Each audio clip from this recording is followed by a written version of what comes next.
50 kids, they are furious that their school dropped the ball, so to speak. A Toronto elementary school eliminating all footballs, baseballs, soccer balls after what it calls a few serious incidents. One involving a parent who apparently was hit in the head. So for now, kids can only use Nerf or sponge balls. Our power panel is back. Andrea, Tantaros, Wiehl, and Deneen Borelli. So I'm wondering if that particular parent was a lawyer, or what is the problem really? here? A wimp. I'm sorry. No offense, Lisa.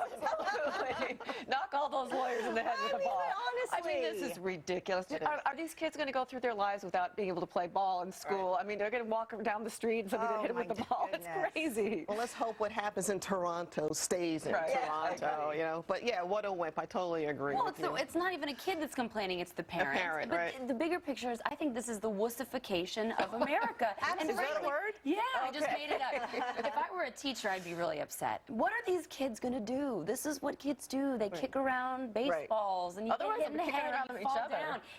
This is what happens in life, and you have to pick yourself back up. And now we're protecting our kids. And slippery slope, does that mean that they're not going to be able to, you know, play soccer, football, anything like that on the field? I mean, come on. It's a playground. It's not a sit-in. What are they going to do, just stand there and look at each other? Sit-in. Exactly. Well, I don't know. I mean, my question is, how did we survive growing up? I mean, literally, with all I these got bruises all over me. We were talking the break about how we all remember playing dodgeball. Remember where they'd line both sides up, and the kids would. And as you were saying, what were you saying about the boys would hit the girls? The boys would hit the girls the hardest that they like the most. I have a theory that the liberals got hit in the head hardest with the ball. Now it's not political. Speaking of boys and girls, K-I-S-S-I-N-G. First comes love, then comes the police. This is true. Two 12-year-olds, they were investigated for sex crimes after they were found kissing at their Florida elementary school playground. Maybe they didn't have any balls to play with. I don't know. Police never filed any charges. They didn't file charges, but many parents, they are upset, accusing the school of overreacting. Overreaction or not? What do you think? It's ridiculous. They're trying to play CSI or what? You know, it happens. But think about the resources that are going into these investigations and where the real problems that are taking place, the real sex crimes are not being investigated. Let's talk about bullying, something like that. I mean, that's, why is bullying not being investigated? Why are kids, always being bullied to a horrible extent? And we're worried about two 12-year-olds kissing. And by the way, the reason they did is, I guess the two girls were talking about which girl liked the boy more. Yeah. And the girl said, I'm taking this in my hand, I'm going to give my girl a little kiss there and show it. And the little boy did not complain. Yeah, the boy didn't complain. Of course.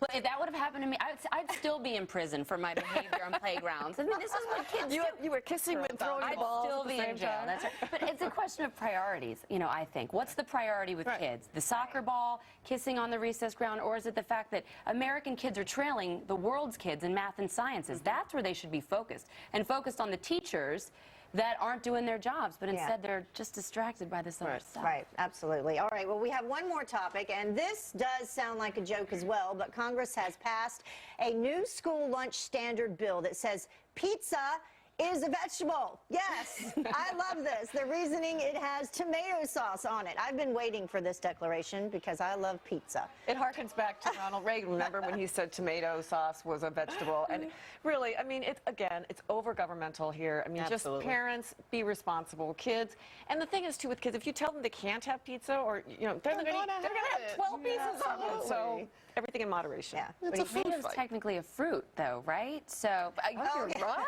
It is. You are right. Technically, but I agree. I mean, again, priorities. Why is there such a food fetish with what our kids are eating at schools when they're there to learn? They're not there to be eating the food. Let the parents. Plus, they'll go right next door to the the soda machine and the vending machine chips and the sodas. And it also trickles down to policies involving potatoes as well for the school lunch. Well, it's like what is. Why do they have to determine what it is or not? But they should be focused on educating the kids. The diet is the parents' responsibility.